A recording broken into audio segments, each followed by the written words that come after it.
Na segunda epístola de Paulo aos Tessalonicenses. Quero falar com vocês nessa manhã sobre o anticristo e os eleitos de Deus, e a igreja de Deus. Você sabe que quando a gente é bombardeado com essa questão de guerras, de peste, né? Há um despertamento pela literatura apocalíptica. Muita gente quer estudar esse assunto. E tem muita gente já dizendo que o Putin é o anticristo. Né?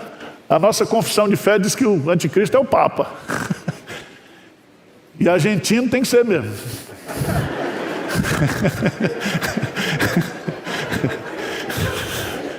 Papa argentino é duro, né? Mas vamos lá para o texto bíblico. Porque Paulo plantou essa igreja de Tessalônica na sua segunda viagem missionária. Se você quer conhecer a história da origem dessa igreja, você lê Atos dos Apóstolos, capítulo 17. Ele plantou essa igreja num período de 1 mês, de 4 semanas de trabalho. E essa igreja, ela caiu no coração de Paulo. Paulo tinha um amor especial. E essas duas cartas, 1 Tessalonicenses e 2 Tessalonicenses, elas foram escritas para consolar, para orientar aquela igreja. E aquela igreja tinha um problema seríssimo com essa questão escatológica. Se você for lá na primeira carta, no capítulo 4 e 5, eles tinham um problema com a situação dos mortos e a vinda de Cristo. E havia no coração deles também a expectativa, a certeza, a convicção, através de falsos ensinos, que Cristo já tinha vindo. E agora Paulo vai escrever essa segunda carta para esclarecer, orientar aqueles irmãos.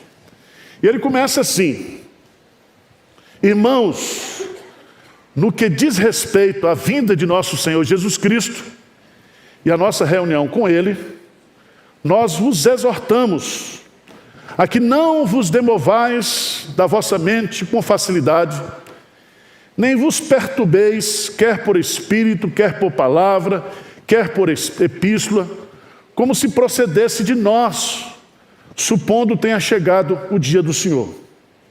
Ninguém, de nenhum modo, vos engane, porque isso não acontecerá sem que primeiro venha a apostasia e seja revelado o homem da iniquidade, o filho da perdição, o qual se opõe e se levanta contra tudo que se chama Deus ou é objeto de culto, a ponto de assentar-se no santuário de Deus, ostentando-se como se fosse o próprio Deus. Não vos recordais que ainda convosco eu costumava dizer-vos essas coisas? E agora sabeis o que o detém para que ele seja revelado somente em ocasião própria. Com efeito, o mistério da iniquidade já opera e aguarda somente que seja afastado aquele que agora o detém. Então, será de fato revelado o iníquo, a quem o Senhor Jesus matará com o sopro de sua boca e o destruirá pela manifestação de sua vinda. Ora, o aparecimento do iníquo é segundo a eficácia de Satanás, com todo o poder e sinais e prodígios da mentira, e com todo o engano de justiça aos que perecem, porque não acolheram o amor da verdade para serem salvos.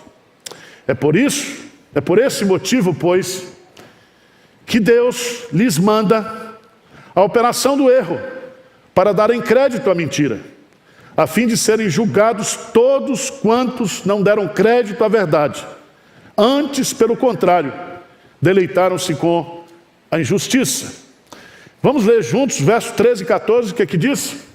Entretanto, devemos sempre dar graças a Deus por vós, irmãos amados pelo Senhor, porque Deus vos escolheu desde o princípio para a salvação, pela santificação do Espírito e fé na verdade, para os que também vos chamou mediante o nosso Evangelho, para alcançardes a glória de nosso Senhor Jesus Cristo. Aí ele termina dizendo: assim, pois, irmãos, permanecei firmes, guardais as tradições que vos foram ensinadas, sejam por palavra, seja por epístola nossa.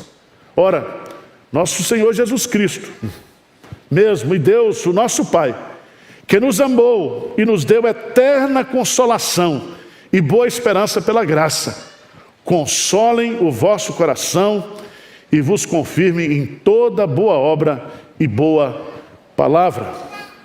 Amém? Vamos por parte. Primeira parte, aí, versos de 1 a 6. 4 lições importantes Paulo vai nos ensinar aqui. Primeiro, que o dia do Senhor ainda não chegou. Não chegou. O Senhor ainda não veio. Porque a vinda do Senhor será o quê? Majestosa. Os céus se abrirão e Jesus virá de forma gloriosa. Então, ele está dizendo aqui para esses irmãos que achavam que Jesus já tinha vindo. Ele diz: Jesus ainda não veio. Segundo, no dia em que o Senhor vier, todos os crentes se reunirão a Ele, os que estiverem vivos e aqueles que já morreram. Está lá em 1 Tessalonicenses, capítulo 4, diz claramente, versículo 16: porquanto o Senhor mesmo, dada a sua palavra de ordem, ouvida a voz do arcanjo, ressoada a trombeta de Deus, descerá dos céus, e os mortos em Cristo ressuscitarão primeiro. Depois nós, os vivos, os que ficarmos, seremos arrebatados juntamente com eles, entre nuvens, para o encontro do Senhor nos ares, e assim estaremos para sempre com o Senhor. Então, meus irmãos, pode ter certeza que quando Jesus vier, o barulho vai ser grande. Tá certo? Então tem uma turma aí que fala do arrebatamento silencioso da igreja. Não acredita nisso não, tá? Um ficou, já pensou a doideira? Tá, você foi, eu fiquei, ó. Que angústia. Terceira lição que Paulo está mostrando aqui. Ele diz: gente, ninguém se deixe perturbar ou se transtornar pela notícia falsa acerca da vinda de Cristo. O próprio Jesus, veja lá, em Marcos, veja lá, Marcos capítulo 13, ele nos ensina assim, isso, porque escatologia é um assunto muito difícil. Marcos 13, de 5 a 7. Vamos ler juntos?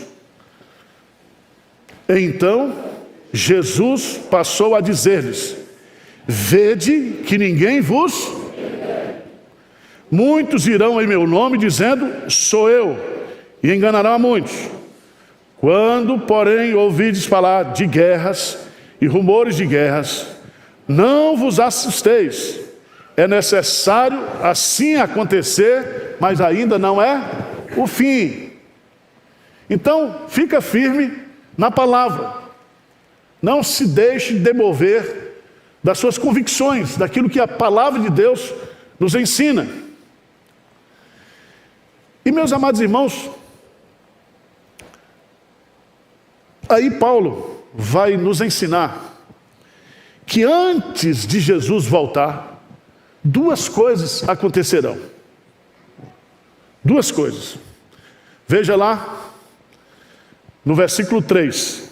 Ninguém, de nenhum modo, vos engane, porque isso não acontecerá sem que primeiro venha o quê?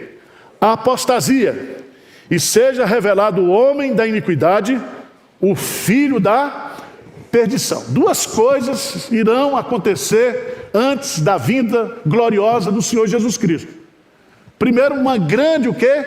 Apostasia. E essa apostasia aqui significa um grande afastamento de Deus, uma grande oposição espiritual.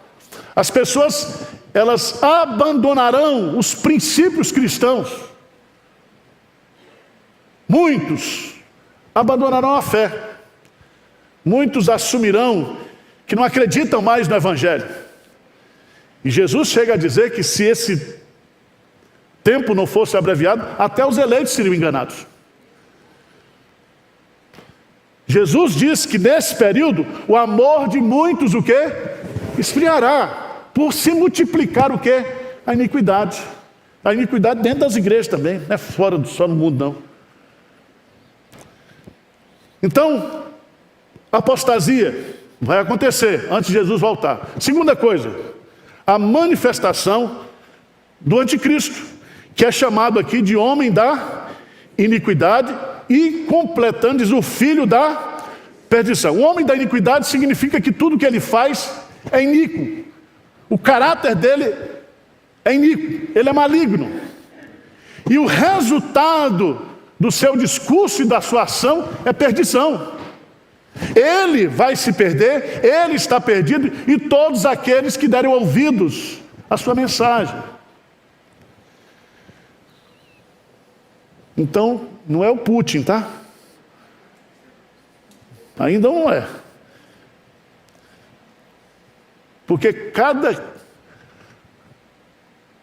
escritor de literatura apocalíptica gosta de duas coisas. Primeiro, marcar a volta de Jesus. Faz um calendário. Isso já aconteceu com os adventistas, já aconteceu com esses movimentos apocalípticos. Então toma cuidado, porque Jesus diz que esse dia só o Senhor sabe. Então não adianta fazer continha, 70 semanas, não sei o quê. Cuidado com isso. Outra coisa também, você não sabe quem é o anticristo. Esse homem da iniquidade, veja aí, que ele tem algumas características. A primeira delas, o seu trabalho é se opor a Deus. Veja aí no versículo 4. O qual se opõe e se levanta contra o quê? Tudo, não é uma coisa, tudo, que se chama Deus, ou é objeto de culto, a ponto de assentar-se no santuário de Deus, ostentando-se como se fosse o próprio Deus. O santuário de Deus aqui não é um local específico, mas é a terra. Louvai a Deus no seu santuário. Então ele vai se colocar no mundo como alguém que é Deus. Por isso que ele é chamado de anticristo, aquele que se opõe. E esse sujeito, ele terá características não eminentemente políticas, econômicas, mas religiosas. Porque ele se opõe a Deus, e diz o texto aí, que ele vai se ostentar, versículo 4, como se fosse o quê? O próprio Deus. O que ele vai exigir então? Vai exigir adoração. E diz que ele, pelo poder de Satanás, porque ele é o homem da iniquidade, ele é o filho da perdição. E veja lá, no versículo 9, diz assim: ora, o aparecimento do iníquo é segundo a eficácia de quem? De Satanás, com todo poder e sinais e prodígios, o quê? Da mentira. Então veja bem, irmãos, nem tudo que manifesta poder, nem tudo que é prodígio, que é milagre, tem origem em Deus. Satanás também faz. E esse homem da iniquidade, ele agirá pela eficácia, pelo poder de Lúcifer, fazendo sinais, milagres portentos. Você se lembra de Mateus capítulo 7? Que muitos naquele dia dirão: em teu nome nós fizemos isso, milagres, cura. Jesus vai dizer o quê? Apartai-vos de mim, vós que praticais o quê? A iniquidade. Então não se deixe enganar, meu irmão. Não se deixe enganar. Essa semana eu vi um vídeo de um apóstolo vendendo o sopro santo por R$500. Ele com a pastora do lado, né? Soprando uma bola de soprar, fechou e disse: olha, aqui é o sopro santo, R$500. E onde você jogar esse sopro santo, o negócio E eu falei, mas meu Deus, será que tem gente? Outro dia eu vi outro vendendo lote no céu. Compre o seu lote no céu. Eu falei, isso é brincadeira. Não, mas tem um vídeo. Não se deixe enganar. Acautelai-vos. Muitos virão em meu nome dizendo, eu sou o Cristo, eu sou o apóstolo, eu sou o cara. Mas irmãos, esse homem iníquo, veja lá no versículo 10. E com todo engano de injustiça aos que perecem, porque não acolheram o amor da verdade para serem salvos. É por esse motivo, pois, que Deus lhe manda o quê? A operação do erro para dar em crédito o quê? A mentira. Presta atenção que isso é muito sério. As pessoas rejeitam o evangelho, as pessoas não dão crédito ao evangelho, as pessoas não creem na palavra de Deus, as pessoas não querem Jesus como Senhor e Salvador, mas Deus irá permitir na sua soberania, vai enviar o espírito do erro, e essas pessoas que já estão perdidas crerão nesse falso Cristo, nesse homem da iniquidade. Mas aí, Jesus vai voltar. E na sua vinda, veja como, no versículo 8, esse homem da iniquidade será eliminado. Dê comigo aí. 8. O que diz? Será de fato revelado o iníquo, a quem o Senhor Jesus matará com o sopro de sua boca, e o destruirá pela manifestação de sua vinda. Aqui é a vinda de Cristo, a vinda gloriosa. Nós estaremos para sempre o Senhor, e o mal será definitivamente o quê? Aniquilado, porque haverá o juízo final. Haverá.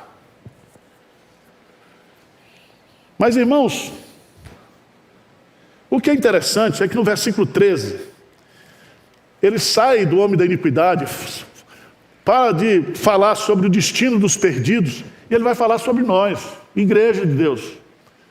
Veja que ele usa aí uma adversativa, versículo 13, o que é que diz? Entretanto, irmãos, devemos sempre dar graças a Deus por vós, irmãos amados pelo Senhor, porque Deus vos escolheu desde o princípio para a salvação, pela santificação do Espírito e fé na verdade. Então preste atenção, no meio desse mundo perdido, nesse mundo de iniquidade, estão os eleitos de Deus. Amém? Eleitos de Deus. E aí, nós não podemos concordar com Malafaia, que ele diz que a eleição, a predestinação é a doutrina do diabo. Não é Malafaia. Não é Malafaia. Quem foi que escolheu? Deus. Baseado em que ele escolheu? O amor. Diz, veja que coisa maravilhosa aqui. Ele diz, entretanto, devemos agradecer a Deus por vós, irmãos amados pelo Senhor. A base da eleição é o amor de Deus, o amor incondicional. Amei a Jacó e aborreci a Esaú. Ele nos amou antes da fundação do mundo e nos escolheu para Ele. E aí você vai entender aqui, meus amados irmãos, que a doutrina da eleição deve produzir gratidão no nosso coração. Todo dia você deve agradecer. Eu estou no mundo perdido, mas eu sou um eleito do Senhor, um amado do Senhor. Amém? E eu fui eleito não para a perdição, eu fui eleito para a salvação. É o destino da eleição. Se Deus é a origem, para que nós somos eleitos? Nós somos eleitos para a salvação. E é tão bonito isso aqui, porque essa eleição, ela é irrevogável. Você pode dar trabalho para Deus nessa vida, mas Deus não vai desistir de você. Você vai passar por altos e baixos, por crises, por decepções. mas aquele que é de Deus jamais será lançado fora. Então, nós temos que aguardar o futuro, o que vem aí pela frente, que eu não sei, só Deus sabe, com a nossa mente esclarecida a respeito da segunda vinda de Cristo e dos fatos que irão acontecer. Mas nós devemos descansar o nosso coração, na certeza de que nós somos eleitos por Deus. E diz que Ele escolheu desde o princípio para a salvação, pela santificação do Espírito e fé na verdade, para o que também vos chamou mediante o nosso Evangelho. E aí ele vai dizer, para alcançardes o quê? A glória de nosso Senhor Jesus Cristo. Nós somos eleitos, nós somos chamados, santificados, e o propósito de Deus para nós é a glória, não a perdição. Veja que há uma diferença muito grande no que está no versículo 12, quando diz, a fim de serem julgados todos quantos não deram crédito à verdade, antes pelo contrário, deleitaram-se com a injustiça. Mas nós, os eleitos de Deus, que fomos eleitos para a salvação, nós fomos santificados pelo Espírito Santo, e essa santificação foi baseada na justiça de Cristo. Na obra de Cristo, na expiação de Cristo, nós fomos santificados. A nossa salvação se fundamenta em Cristo. E aí você entende o que Jesus diz lá em João 10, o bom pastor dá vida pelas suas ovelhas. Ele as conhece, ele as chama pelo seu nome. A ovelha de Cristo não ouve a voz do estranho. Se você é lei de Deus, você não vai ser enganado pelo anticristo não, tá? Você pode até ficar meio fã dele, mas não vai não. Não vai não. Quem é de Jesus, não abandona. Quereis vós retirar-vos? Disse Jesus para Pedro, e Pedro disse, para quem iremos nós? Não é para onde? Para quem iremos nós? Só tu tens palavras de vida eterna, e nós temos crido e conhecido que tu és o justo de Deus. Então quem crê em Jesus, não abandona Jesus não. Não abandona. Estava conversando com um pastor que está em Macau, está lá perto, essa semana, ele disse, pastor, nós fizemos um pacto entre os pastores, a gente está aqui, nós não vamos sair daqui não. Nós vamos ficar com o povo. Nós vamos fazer culto de oração, nós vamos orar, porque nós não temos nada a perder. Quem tem Jesus, tem tudo. Quem não tem Jesus, não tem nada. O justo, o crente, viverá pela fé. É por isso que Paulo conclui o capítulo, esse capítulo consolador. Ele diz assim, assim pois, irmãos, permanecei firmes e guardai as tradições que vos foram ensinadas. E tradições aqui não tem nada a ver com tradição humana. São as tradições no sentido do ensino da palavra de Deus. Quer por palavra, seja por epístola nossa. Aí ele diz assim, ora, o nosso Senhor Jesus Cristo, Ele mesmo, e Deus, o nosso Pai, que nos amou e nos deu o quê? Eterna. Então preste atenção. O nosso Deus é o Deus de toda a consolação, e Ele é o Deus que nos deu o quê? Eterna consolação. E Ele vai dizer que essa consolação vem também com a boa o quê? Então, grifa esse negócio aí, porque tem crente que só tem esperança ruim. A esperança que Deus nos deu, Pedro chama de viva esperança. Paulo chama de boa o quê? Esperança. Tem até uma cidade com esse nome, Boa Esperança.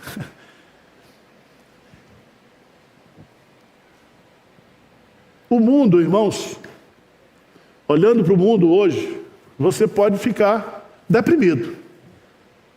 Mas quando você olha para Deus, e olha para o projeto que Deus tem para o seu povo, pode vir o anticristo, a besta que emerge da terra, a besta que emerge do mar. O quarteto do mal, como diz o pastor Hernando, lá de Apocalipse. Nós não temos medo de nada, porque nós temos eterna consolação e boa o quê? Esperança. E aí ele vai dizer, concluindo, que isso nós recebemos pela graça, e que isso console o vosso coração, e vos confirme em toda boa obra e boa palavra. Amém? Então vamos nos consolar. Vamos nos acautelar no sentido de ficar ouvindo fake news da segunda vinda. Fake news do anticristo. E vamos nos firmar na palavra de Deus. Amém?